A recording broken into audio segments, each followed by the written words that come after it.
nous avons conçu ce site internet pour l'amour du Père, d'abord comme un recueil moderne des psaumes avec vidéos et commentaires par des personnalités à l'engagement emblématique. Ensuite, comme le psautier des moines et de tous les croyants qui prient tous les jours avec les psaumes la liturgie des heures. Mais aussi comme un vitrail vivant, réflexion de l'amour du Père pour un cœur à cœur avec lui, Dieu, Abba Père, Créateur et Sauveur.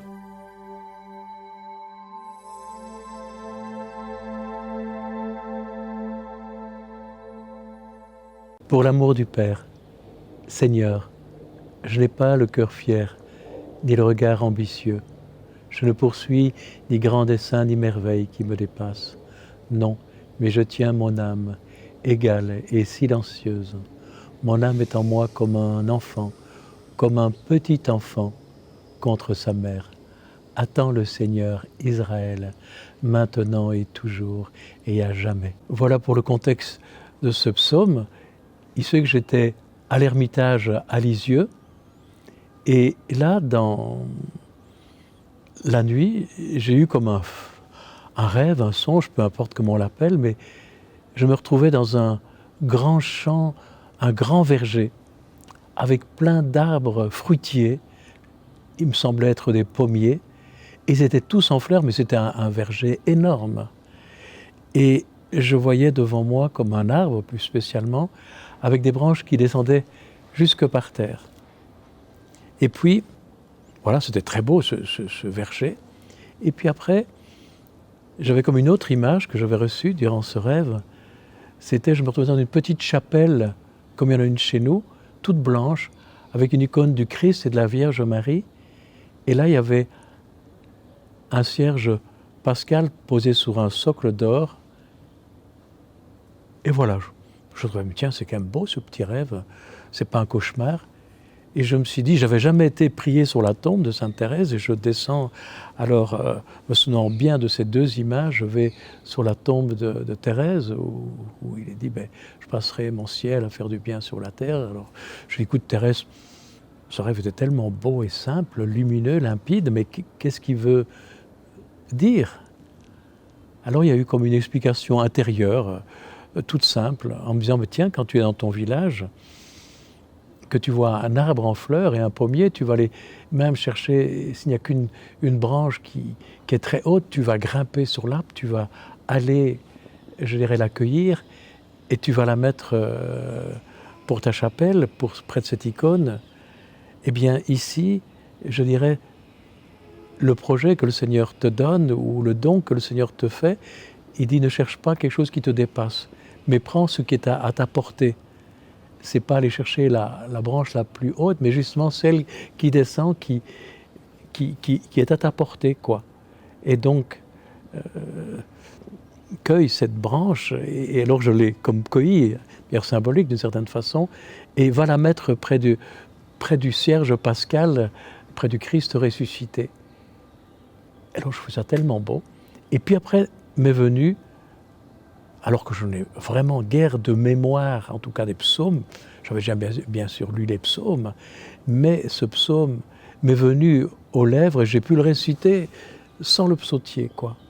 Et pour moi, c'était comme un don de Dieu où le Seigneur me demandait de m'abandonner et de ne pas être, comment je dirais, de ne pas chercher des prodiges qui me dépassent, mais de se tenir comme un petit enfant contre sa mère. Pour moi, ma mère, c'est aussi l'Église, c'est la Vierge Marie, mais c'est aussi une confiance à l'Église.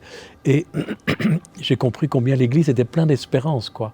J'ai pris une petite branche, j'ai pas pris tout l'arbre, mais une petite branche, et je voyais l'arbre encore avec plein de fleurs. J'ai pris la branche qui était à ma hauteur, mais je voyais encore tous ces arbres. Et pour moi, c'était un peu l'espérance de ce nouveau printemps, après la purification que l'Église vit, ou qu'elle vit toujours, mais qu'elle est pleine de promesses, elle est pleine de fruits, et le plus beau fruit, bien sûr, c'est le Christ, qui nous donne cet arbre de vie, qui est la croix du ressuscité, quoi. La croix glorieuse, avec le plus beau fruit que la terre ait pu porter, le Christ lui-même, quoi. Je m'appelle Frère Marc. Alors voilà, je viens d'une famille de 8 enfants, et comme tous les enfants du monde, j'ai aimé faire des cabanes. Et un jour, un garde forestier est venu me trouver en me disant « Mais Marc, tu fais des cabanes, mais dans le fond du village, il y a une cabane de chasseurs, il n'y a plus de bois, il reste un petit bosquet, mais tu peux la voir et jouer. » Alors là, j'avais peut-être 8-10 ans. Et pour moi, c'était la cabane la plus formidable. C'était presque un château avec une vraie porte et tout cela avec une table. J'ai fait un petit coin de prière. J'ai fait ma profession de foi et ma confirmation. Et là, je me dis, tiens, plus tard, je serai bien prêtre. Et puis, j'ai continué à faire mes études. L'école, c'était un peu pénible. Enfin, j'ai fait mes humanités. Je voulais arrêter, mais mon père m'a dit, Marc, tu iras jusqu'au bout. Quand tu auras fini, tu feras ce que tu veux. Et puis j'allais toujours dans ce bois, j'ai commencé à construire même un autre pavillon un peu plus haut parce qu'ils étaient humides. Et là, j'avais même construit un lit en me disant, tiens, un lit pour une personne. Et puis je m'étais dit, parce qu'après un certain temps, je vais me fonder une famille, c'est quand même très beau. Je vais attendre ma fiancée et quand je serai marié, j'irai mettre dans cette cabane 10 planches pour qu'on ait un large lit. Et puis j'ai terminé mes humanités, puis j'ai fait 5 ans de sculpture, et puis entre-temps, je ne trouvais pas ma fiancée. Tôt ou tard, enfin à un moment, quelqu'un m'a dit « Marc, tout tombe à point pour qu'il s'y attende ». J'ai attendu, je l'ai découvert, j'étais ravi. Elle aimait Jésus, elle aimait l'accueil, elle aimait une vie un peu plus sauvage. Mais mon père avait peur que je lui ramène une fille demi-sauvage. Et elle était mignonne, et je venais d'une famille un peu bourgeoise, et tout le monde était content. Puis un jour, elle me dit « Marc, t'es sûr que Seigneur t'appelle pas autre chose ?» J'ai fondé une famille, c'est quand même génial et c'est grand. Et on a continué à cheminer. Et puis une nuit de Pâques, à un monastère pas loin de chez nous, je suis parti pour la vigile de Pâques, où ça commence à 9h du soir jusqu'à 2h du matin. Et là, pendant la nuit, au milieu de cette prière, de ce temps pascal, de tous les textes de la résurrection, il y a eu comme... J'ai pressenti un appel. J'aimais le Christ, mais j'ai découvert l'Église. L'Église comme vraiment l'épouse du Christ pour laquelle il s'était livré et que je ne pouvais pas séparer l'Église et le Christ. C'était comme un couple.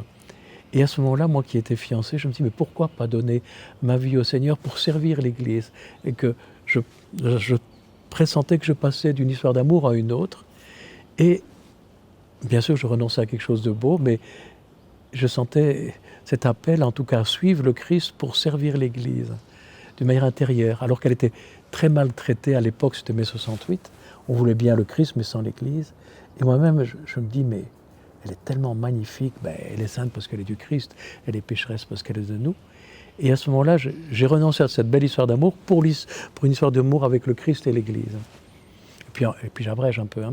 Puis après, moi-même, j'étais trouvé l'évêque, mais pendant cette nuit, c'était très clair. Je m'étais dit, mais qu'est-ce que tu veux, Seigneur? Qu'est-ce que je vais faire? Est-ce que je rentre dans un séminaire, un monastère? Et puis là, c'était très, très, très limpide dans mon cœur. C'était pouvoir donner à l'Église quelques frères qui s'aiment d'une grande charité, d'une charité évangélique, et puis qui puissent faire découvrir les trésors qu'habite le cœur de l'Église. Alors que c'est bien sûr, les trésors de l'Église, c'est la parole de Dieu, c'est les saints, c'est les sacrements, c'est le Christ lui-même, apprendre à prier, enfin toute son histoire qui résume l'histoire de l'humanité en réalité. Et je sentais que l'Église, par tout ce qu'elle avait déjà donné, avait contribué à sauver le monde avec le Christ, quoi. Et que, voilà, je me suis mis à l'aimer. Et puis, l'évêque a accepté. Il a fait sa petite enquête, bien sûr. Je suis resté longtemps seul, et puis j'ai prié Saint-Joseph, et un premier frère m'a été donné. J'abrève aussi. Et ce frère, il s'appelait Joseph, il était menuisier charpentier. Il est toujours là depuis presque 30 ans. Et puis, on me dit, mais Marc, tu sais, toi, ça sera tout après ta mort. Mais j'écoute, Seigneur, moi je voudrais quand même, pas comme Charles de Foucault, avoir quelques frères. J'étais très concret, parce qu'entre-temps, j'agrandissais, je prenais des matériaux, je construisais une chapelle, une église, des lieux pour accueillir les frères dans la foi, alors qu'il n'y avait pas encore de frères, il n'y en avait qu'un. Et puis 12 frères sont venus, 30 frères sont venus. Et il y a aussi 8 sœurs qui sont venues, sur 40 ans, évidemment. On va fêter cette année ces 40 ans. Et cette mission, qu'est-ce que nous essayons de vivre?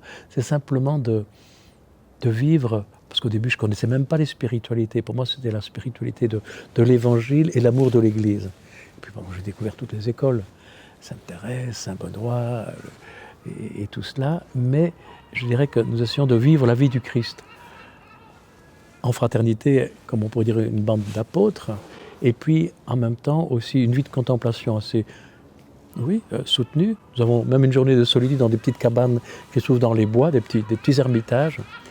Et puis, nous allons aussi beaucoup, je dirais, encourager les familles à créer ou bien à faire prendre conscience aux familles qu'elles sont des petites églises domestiques.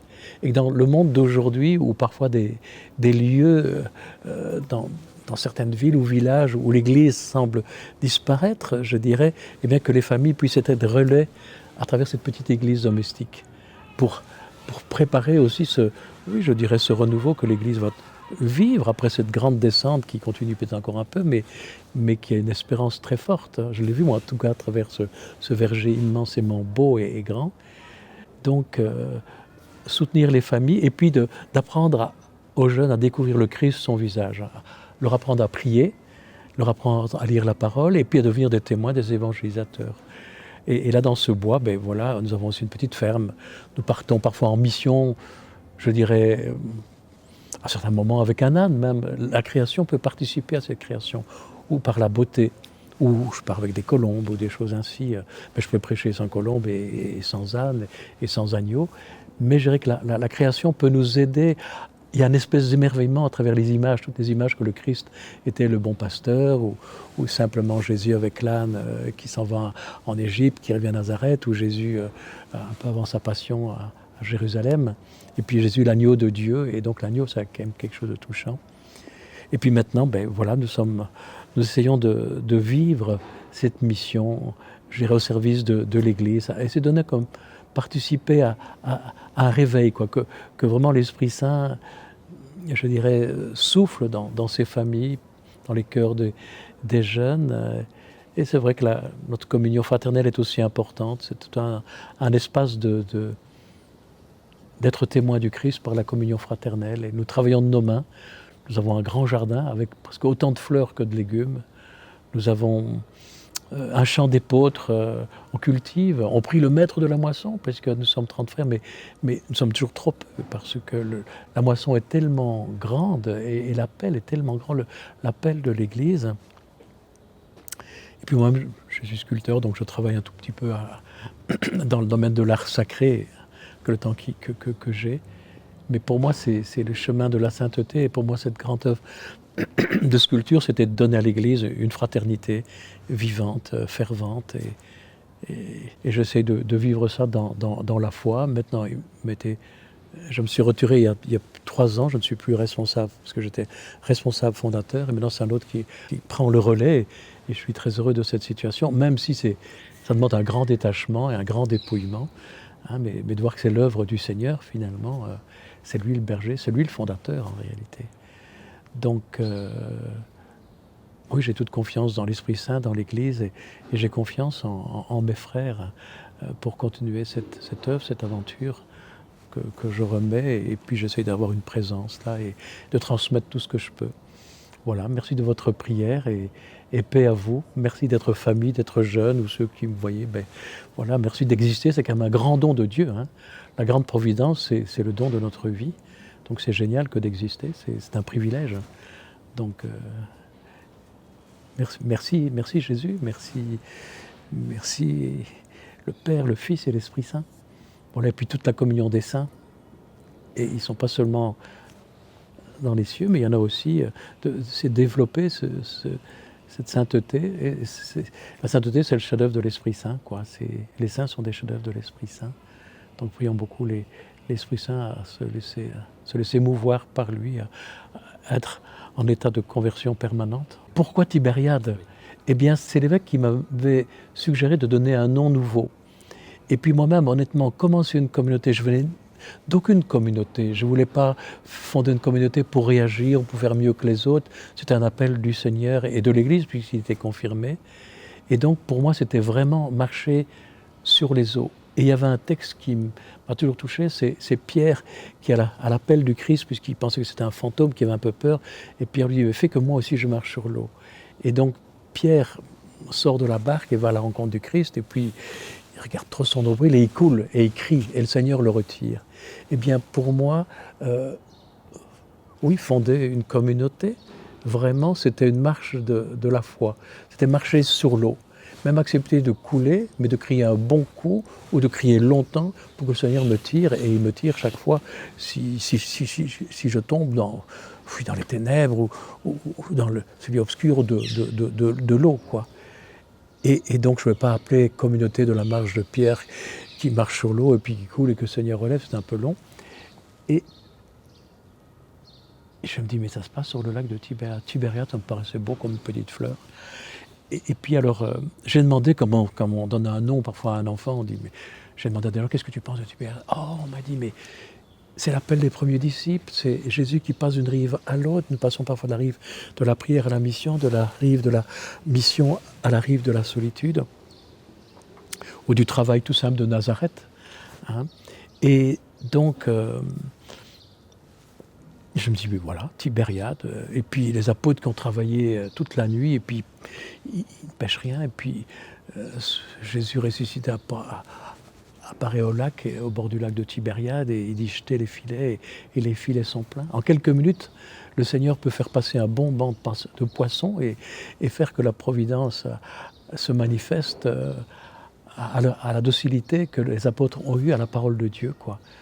Donc voilà, Tibériade, quoi, de marcher dans la foi, avancer dans la foi, et puis d'annoncer Jésus à travers, l'Eucharistie, puisqu'il y a eu la multiplication des pains, une prédication très, très simple, fraternelle, et voilà, ce lac de Tibériade m'est très cher à travers, et c'est vrai, je continue à marcher dans la foi, dans ce qui m'est donné de vivre aujourd'hui.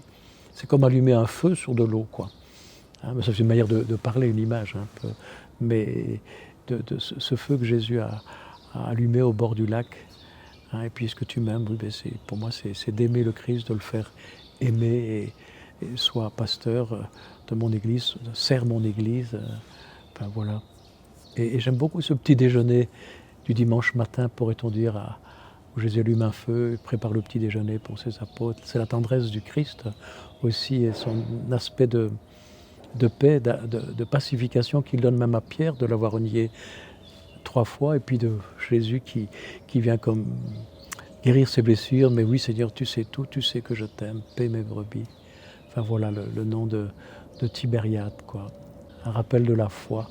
Mais je dirais, on ne peut pas séparer la foi de la charité ni de l'espérance. 40 ans de vie religieuse, c'est vrai que pour moi c'est déjà énorme. Qu'est-ce que j'ai pu apprendre? D'abord de commencer tout petit, une petite cabane, et puis de persévérer. La persévérance m'est apparue comme quelque chose, enfin si un projet qui soit simple et qui vient de Dieu, le donner à l'Église, je l'ai donné, et puis de voir que le Seigneur le met en œuvre. Mais c'est pas sans peine, parce que tout ne tombe pas du ciel. Il y a aussi la part qui nous revient à travailler, à faire tout ce qui nous est donné à travers nos dons.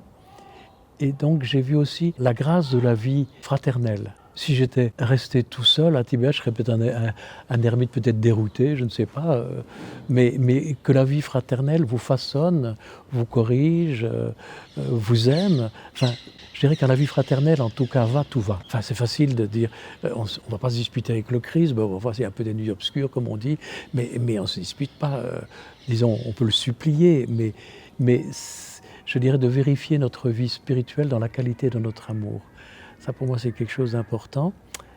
Peut-être aussi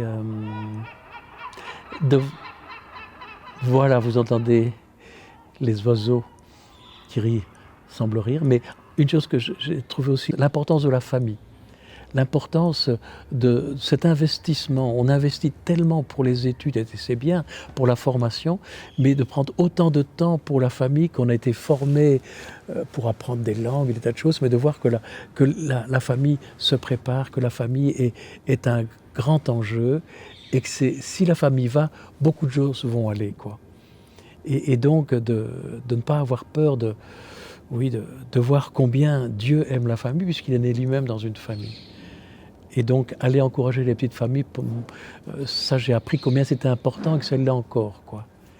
Et donc nous avons parfois des petites familles qui vivent 1 an ou 2 près de la communauté, avec une maison tout à fait autonome, et ils vivent cette expérience. Et là, j'ai vu combien des foyers qui essayent d'enraciner, comme il y en a certains qui vont faire une année sabbatique, eh bien, s'ils enracinent leur vie 2-3 ans dans le Seigneur, sans être dans une bulle, hein, parce qu'il y a toujours un des deux qui travaille, eh bien, ce sont des fondements importants pour leur vie et pour leur suite du Christ. Et ces familles peuvent alors devenir des familles missionnaires. Ça, j'ai appris aussi combien les familles peuvent être missionnaires. Et qu'un couple qui s'aime et qui transmet la foi à ses enfants, ça peut être fort comme un petit monastère. Qu'est-ce que j'ai encore appris ? Ben oui, j'ai appris qu'il fallait accepter de consentir, parfois à souffrir pour aimer, que c'est pas évident. J'avais découvert plutôt la lumière de Pâques, la nuit pascale dans ce monastère à Chauvetognes. Et puis j'ai découvert la croix, mais de voir que c'était une croix qui, parce que le Christ y est passé, est devenue une croix de vie, quoi. Et donc on peut, même si elle reste dure à certains moments, que de la traverser, quoi. Traverser la croix dans la patience et de savoir qu'il y a une fécondité à travers la croix, parce que le Christ a donné la vie. Et donc je vois beaucoup l'arbre comme la croix comme un arbre. Il y a eu l'arbre de la malédiction et puis il y a eu l'arbre de la bénédiction à travers la croix du Christ parce qu'il est ressuscité. Et de ne pas séparer le mystère de la croix et le mystère de Pâques. Enfin, l'entier mystère de Pâques. La croix et la lumière, pourrait-on dire. Et donc c'est une grâce extraordinaire que d'annoncer le Christ ressuscité. Puis les saints m'ont beaucoup appris. Les saints, de me dire, tiens, je peux profiter de leur mérite. Bon, moi, je me sens honnêtement, en vérité, un pauvre pécheur, mais qui persévère, qui veut vers la lumière du Christ, qui essaie de se convertir, tout simplement. Mais il y a un saint qui m'a beaucoup touché, c'est Séraphim de Sarov, qui a dit que le but de la vie chrétienne était d'acquérir l'Esprit Saint, de le recevoir, en tout cas, pour aimer. Moi, je dis pour aimer, mais enfin, c'est pas l'Esprit Saint pour lui-même, mais c'est pour soit transmettre la foi, pour aimer, pour prier dans l'Esprit Saint, que vous le sentiez ou pas. Hein. Donc les saints sont aussi des personnes qui sont en écho du Christ, quoi. Et c'est de la vraie théologie qu'ils nous donnent. On sent que c'est du vécu. J'ai appris ça aussi à travers mes 40 ans. Et puis parfois pour féconder une œuvre, il faut parfois un peu se retirer. Donc c'est ce que j'essaye de faire, et que parfois se retirer un peu, ça fait aussi partie de la fondation. Mais c'est pas spontanément qu'on se retire. À ce moment, il faut se retirer pour que la vie continue, pour que les frères prennent en main, oui, la communauté, et moi d'être un peu à l'ombre, et d'être là disponible selon ce que les frères veulent ou ce que Dieu veut, quoi. Enfin, je crois beaucoup au don de la vie. Et c'est pas tout de bien commencer, il faut aussi bien terminer, quoi. Les derniers moments de notre vie sont aussi significatifs, j'ai l'impression, quoi. Alors c'est d'aller jusqu'au bout. Et il y a une phrase que j'aime beaucoup, apprenez de moi que je suis doux et humble de cœur. Venez à mon école. J'aime beaucoup l'école du Christ. Hein, l'humilité, la douceur. Avec ça, vous pouvez aimer, quoi, il me semble.